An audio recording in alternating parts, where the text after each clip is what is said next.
इस वक्त सबसे बड़ी प्रायोरिटी ये है कि इस युद्ध को रोका जाए, तत्काल रोका जाए। और मैं ये समझता हूँ कि रोकने का केवल एक रास्ता है, और वो रास्ता ये नहीं है कि यूक्रेन के राष्ट्रपति ज़ेलेंस्की और रूस के व्लादिमीर पुतिन मिले और आपसी सहमति बने, क्योंकि यहाँ पे यूक्रेन और रूस की बात ही नहीं है। ये लड़ाई यूक्रेन की है ही नहीं, यूक्रेन इसमें फंस गया है। ये लड़ाई रूस और अमेरिका के बीच ही है। और इसीलिए अगर कोई दो लोग अगर इस युद्ध को इस वक्त रोक सकते हैं, कम से कम एक टेम्पररी सीज फायर जिसे कहते हैं, वो हो सकता है तभी जब अमेरिका के राष्ट्रपति जो बाइडेन और रशिया के व्लादिमीर पुतिन वो एक साथ मिले और कुछ मुद्दों पे उनकी सहमति बने। हो सकता है 10 में से 7-8 मुद्दों पर उनकी सहमति नहीं बन पाए, लेकिन 1-2 मुद्दों पर भी अगर सहमति बनती है तो कम से कम इस युद्ध को इस वक्त सीज फायर किया जा सकता है, तत्काल रोका जा सकता है, जिससे जो आम नागरिक है, जो तबाही का मंजर लेकर आया है उनके लिए जो ये युद्ध, उन्हें थोड़ी राहत मिलेगी।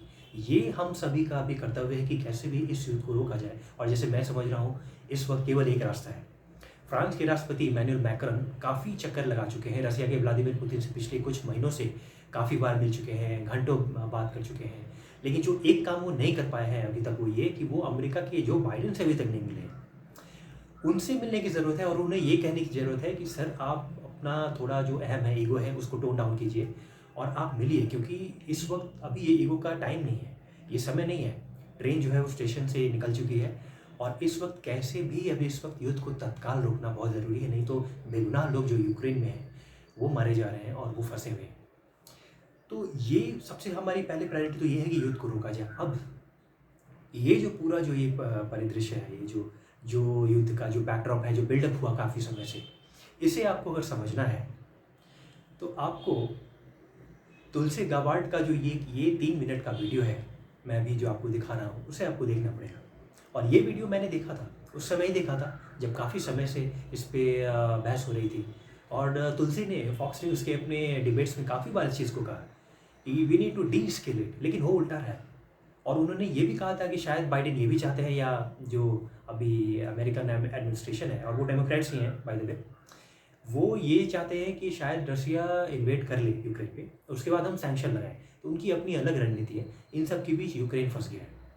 तो पहले आप इस वीडियो को देखिए, उसके बाद मैं बताता हूँ कि दरअसल ये इंटरनेशनल पॉलिटिक्स जो इतना एक कॉम्प्लिकेटेड विषय है, इसमें अभी कौन सही है कौन गलत है, और इसमें एशिया के देश जैसे भारत, चीन, पाकिस्तान, श्रीलंका, बांग्लादेश, ये लोग क्या कर सकते हैं, क्या नहीं कर सकते। President Biden could end this crisis and prevent a war with Russia by doing something very simple, guaranteeing that Ukraine will not become a member of NATO.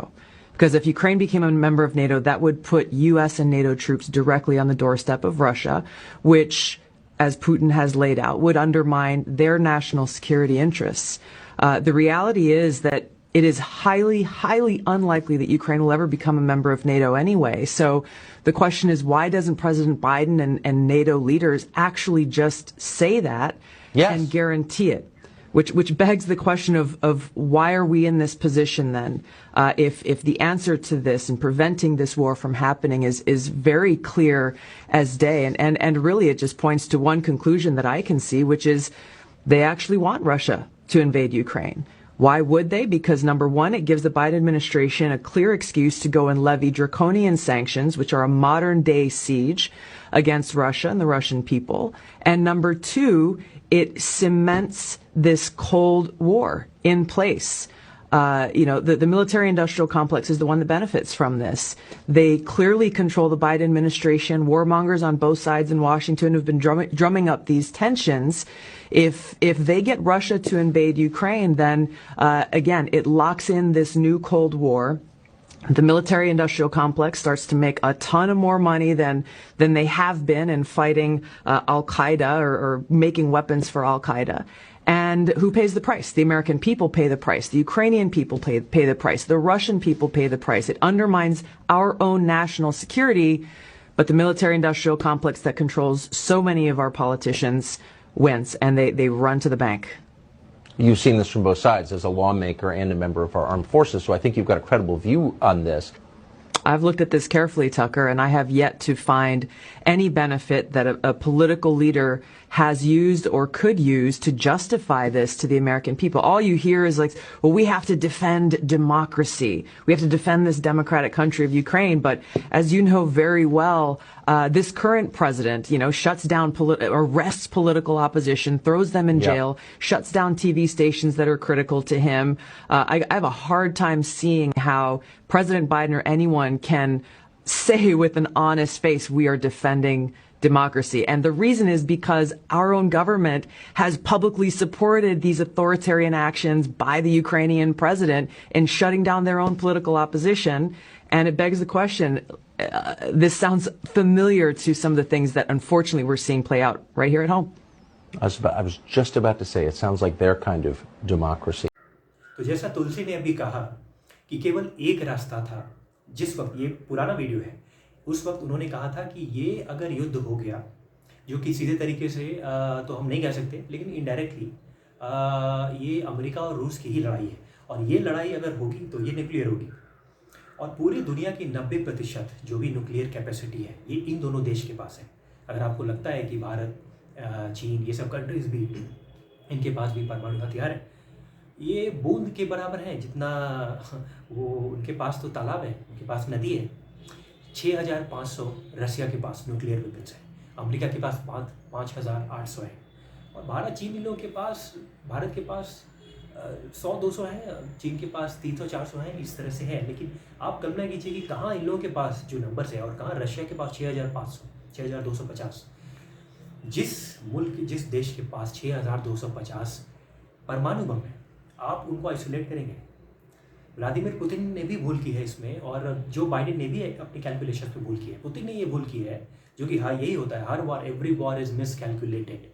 Hitler के टाइम से, या चाइना वियतनाम युद्ध हुआ, या फिर जो Soviet संघ का अफगानिस्तान में जो भी कन्फ्रंटेशन था, या अमेरिका ने जो अफगानिस्तान में अभी देखा, सभी वॉर्स में जो इन्वेट करता है, जो फर्स्ट लॉन्च करता है, उसे लगता है कि मैं ऐसे ऐसे करके मैं जंग को, युद्ध को अपनी तरफ मोड़ लूँगा। लेकिन वो उल्टा पड़ जाता है, क्योंकि युद्ध जो है वो पेपर पे नहीं लड़ा जाता। और ये मैप में एक स्टिक से मैप में समझा दिया अपने सोल्जर्स को, ऐसे ऐसे करेंगे, इन्हें लगता है कि वही रियल टाइम में ट्रांसलेट होगा।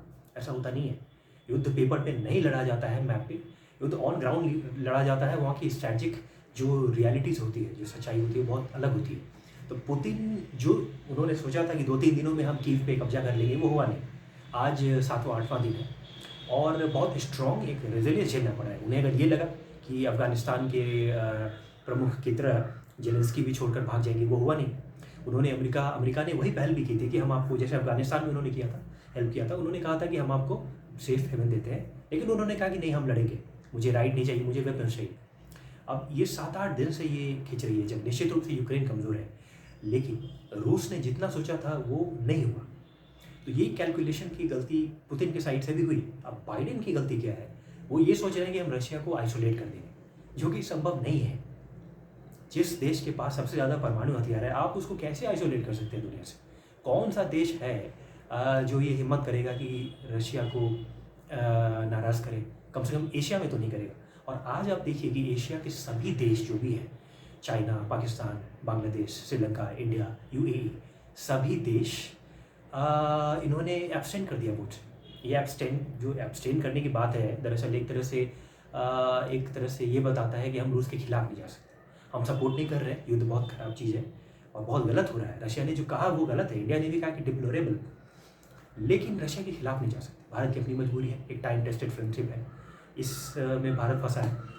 चीन अभी रूस के अगेंस्ट नहीं जा सकता। अभी कुछ महीने पहले विंटर ओलंपिक्स में पुतिन और जी जिनपिंग की मुलाकात हुई थी, और पाकिस्तान के जो प्रमुख हैं वो गलत टाइम पे मिलने चले गए पुतिन से। फिर यूएई, वो भी नाराज़ नहीं करना चाहता रूस को। अमेरिका बहुत दूर है एशिया से, और रूस जो है वो ज़्यादा करीब है। और जिस तरह से अफगानिस्तान में लोगों ने देखा, कोई नहीं अब चाहेगा कि हम अमेरिका पे डिपेंड हों और हम रूस को नाराज़ करें, क्योंकि अमेरिका साथ देने वाला नहीं है। हमने देखा अभी अफगानिस्तान में क्या हुआ, वो हमने देखा किस तरह से सब कुछ बदल गया। और इसीलिए कोई अब अमेरिका पे भरोसा नहीं करना चाहता, और यूक्रेन को भी उसका खामियाजा भुगतना पड़ा। यूक्रेन से गलती ये हो गई कि उन्होंने 1994 में जो बुडापेस्ट कन्वेंशन में एक मेमोरेंडम साइन किया गया था यूके, यूएसए और रशिया ने ये कहा था कि हम आपको प्रोटेक्ट करेंगे, आप अपने एटॉमिक वेपन्स को अपने पास मत रखिए, डिस्ट्रॉय मत कीजिए, कर दीजिए। तो 96 तक अपने लास्ट जो न्यूक्लियर उनके वेपन थे, वारेंट थे, वो रशिया को उन्होंने ट्रांसफ़र कर दिया, दे दिया। अब जब वो डीन्यूक्लियराइज हो गए, वही उनकी गलती थी। तुलसीदास जी ने एक ज़माने में कहा था, समरथ को नहीं दोष गोसाई। ये दुनिया अगर हम मिलिट्री पॉइंट ऑफ व्यू से देखते हैं, जो कमज़ोर है उसकी नहीं है। इसलिए हर देश को अभी ताकतवर अपने आप को बनाना पड़ेगा। और यूक्रेन की दूसरी गलती हो गई कि 2014 में जब क्राइमिया का जो वो एपिसोड हुआ, जब रूस ने क्राइमिया को अपने कब्जे में लिया, उसी वक्त यूक्रेन को चेत जाना चाहिए था और इस दिशा में आगे बढ़ना चाहिए था, अपने आप को और मजबूत बनाने। लेकिन वो निर्भर बनते चले गए, वो नाटो पे, यूएस पे, यूरोपियन कंट्रीज़ पे उनका भरोसा वो कायम रहा, उन्हें लगा ये बचा लेंगे। लेकिन जब अब अटैक हुआ तो कोई बचाने आया नहीं। अब अगर आते भी हैं, अगर 8 दिन तो हो चुके हैं, अगर ये लोग आते भी हैं उनकी मदद को, अब बहुत लेट हो चुकी है। यूक्रेन की जो प्राइड है, जो मॉडेस्टी है, वो आउटरेज्ड हो चुकी है। ये अब इट्स टू लेट। जो नहीं होना चाहिए था वो हो चुका है कि एक देश पे, किसी एक ताकतवर कंट्री ने, देश ने विदाउट प्रोवोकेशन अपने मिसाइल्स, टैंक्स लाए हैं और उस देश को ये आज झेलना पड़ रहा है, जो कुछ झेलना पड़ रहा है यूक्रेन को। तो ये यूक्रेन की गलती थी और पूरी दुनिया को इससे सबक लेना चाहिए। और उसी सबक का एक नतीजा है कि आज एशिया के सभी बड़े बड़े देश एब्सेंट कर रहे हैं। भारत, पाकिस्तान, चाइना की आपस में न बनती हो, लेकिन फिर भी ये लोग इस मुद्दे पे सभी एक साथ हैं। हम रूस के खिलाफ नहीं जाएंगे क्योंकि अमेरिका का भरोसा नहीं, और हम रूस के खिलाफ जाएंगे नहीं क्योंकि रूस ने पास्ट में मदद किया है। और हम अमेरिका को हम भरोसा नहीं कर सकते क्योंकि अफगानिस्तान में उन्होंने क्या किया ये हमने देखा, इराक में क्या किया, सीरिया में क्या किया, लिबिया, ऐसे कई सारे उदाहरण हैं।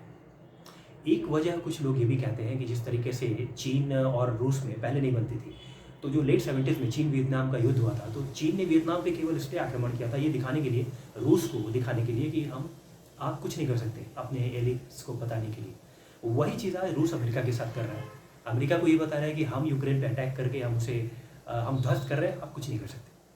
और कड़ी शब्दों में पुतिन ने कहा भी है कि कोई भी अगर इस पे आता है तो अब न्यूक्लियर ऑप्शन भी ओपन है।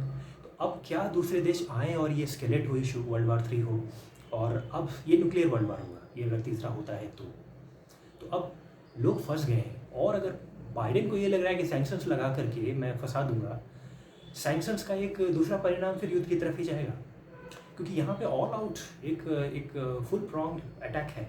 रशिया ने क्लियरली बोल दिया है ये आर पार है हमारे लिए। और आज जो रूस इस पोजीशन में है, इस स्थिति में है, ये 3 दशक से उन्होंने अपने आप को तैयार किया है। ये 91 के पुतिन नहीं है, ये बोरिस येल्सिन नहीं है जो अमेरिका या सभी देशों को कह रहे हैं, ये 2022 के पुतिन है। 3 दशक तक पहले उन्होंने अपने आप को बनाया है। और उनकी जो स्ट्रैटेजी भी है, अगर आप ये भी देखें कि सोवियत संघ को फिर से बनाना चाहते हैं, तो ये 4-4, 5-5 साल, 6-6 साल में एक बार, जैसे जॉर्जिया हुआ 2014 में, क्राइमिया हुआ, फिर अब ये है। अगर पोलैंड भी आप समझते हैं, या इस तरह से भी बात चलती है, बाल्टिक स्टेट्स, तो बहुत क्रमेण वो धीरे धीरे इस तरीके से वो बढ़ रहे हैं। और शायद उनकी अपनी सोच है कि संयुक्त जो यूएसएसआर था पहले, वो फिर से हो और वर्ल्ड एक बाइपोलर वर्ल्ड बने। अभी अमेरिका का डोमिनेंस है। अमेरिका ने जो किया है, जो पेशेंस टेस्ट किया है लगातार नाटो के सभी कंट्रीज़ को नाटो में मिलाते, और यूक्रेन को मिला नहीं सकते। प्रैक्टिकली ये पॉसिबल नहीं है क्योंकि यूक्रेन जो है, उनकी बॉर्डर डिस्प्यूट्स हैं और नाटो के क्लॉज के अनुसार वो नाटो में नहीं जा सकते। तो क्यों नहीं, तुलसी गबार्ड ने भी यही बात कही है अभी इस वीडियो में, कि क्यों नहीं यूएस ने पहले एश्योरेंस दिया कि this is not going to happen, बात वहीं ख़त्म थी। लेकिन ये अमेरिकन पॉलिटिशियंस ने स्केलेट किया इशू को। शायद वो चाहते थे कि ये वॉर हो, इन्वेजन हो, और उसके बाद हम सैंक्शंस लगाएं, हम रूस को और कमज़ोर करें। लेकिन ये this is going to backfire, बात वही है। तो ये बहुत उलझी हुई बात है। भारत की चीन से नहीं बनती, भारत की रशिया से बनती है, रशिया की चीन से बनती है। रशिया और चाइना व्लादिवोस्तोक में एक दूसरे के खिलाफ हैं। इंडिया पाकिस्तान दोनों एक साथ रशिया के साथ हैं, इसमें एब्सेंट कर रहे हैं। और बहुत कॉम्प्लिकेटेड जटिल सिनेरियो है। लेकिन मेन मुद्दा इस वक्त यही है कि सबसे पहली प्रायोरिटी है कि युद्ध को रोका जाए और पुतिन और बाइडेन एक साथ मिले और एक कुछ मुद्दों पर उनकी सहमति बन जाए, वो भी बहुत बड़ी बात है। ऐसा हो सकता है। अर्ली 90s में इजराइल के राष्ट्रपति और फिलिस्तीन PLO के जो हेड थे यासिर अराफात, वो मिले थे। उन लोगों को नोबेल प्राइज़ भी दिया गया था इस ऐतिहासिक मीटिंग के लिए। तो ऐसा नहीं है कि पीस को आप चांस नहीं दे सकते हैं, अपने ईगो को हटाना पड़ेगा। जिस तरीके से अमेरिका ने इराक पे युद्ध किया था, वेपन्स ऑफ मास डिस्ट्रक्शन, जो कभी मिला नहीं, वो केवल ईगो की बात थी। 91 की हार, और उनके पिता जो जॉर्ज बुश थे, एक तरह से वो एक पर्सनल सेटबैक भी हो सकता है जॉर्ज बुश जूनियर के लिए, और उन्होंने एक अलग अलग बहाना देकर के जो इराक पे युद्ध किया था, वो बहुत गलत बात थी, लेकिन उस वक्त कोई अप्रोच नहीं हुआ। अभी हाल में अफगानिस्तान में जो हुआ, इस पर कोई अप्रोच नहीं हुआ, लेकिन ये चूंकि यूरोप है और यूरोपियन कंट्रीज अब बहुत पैनिक में है, इसलिए वो अप्रोच कर रहे हैं, और एशियन कंट्रीज को भी बोल रहे हैं कि क्यों नहीं आप साथ आ रहे हैं, गलत हो रहा है। गलत तो अफगानिस्तान में भी हो रहा है, इराक में भी जो अमेरिका ने किया, अमेरिका ने जो किया वो कैसे बच सकते हैं, और कैसे उनको अकाउंटेबिलिटी से बाहर किया जा सकता है। ये रूस का एक कहना है। जब तक इस इशू पे एड्रेस आप न्यूट्रल पॉइंट ऑफ व्यू से नहीं करेंगे, तब तक फिर आप अपने लाला लैंड में जी सकते हैं। लेकिन बात यह है कि रूस के जो कंसर्न्स थे वो आज से नहीं थे, कई समय से। और यूक्रेन की जो है ये बात है, ये बिल्डअप ये काफ़ी समय से हो रहा था। पानी 100 डिग्री तक उबलता है, उसके बाद भाप बनता है। तो तुलसी गबार्ड ने जो बात कही है वो यही है कि इतने दिन तक क्यों डीएस्केलेट नहीं किया गया इस इशू को, और अब जब हो गया है, train has left the station, अब आप क्या करेंगे? जो हो चुका है यूक्रेन के साथ, जो नहीं होना चाहिए था वो हो चुका है।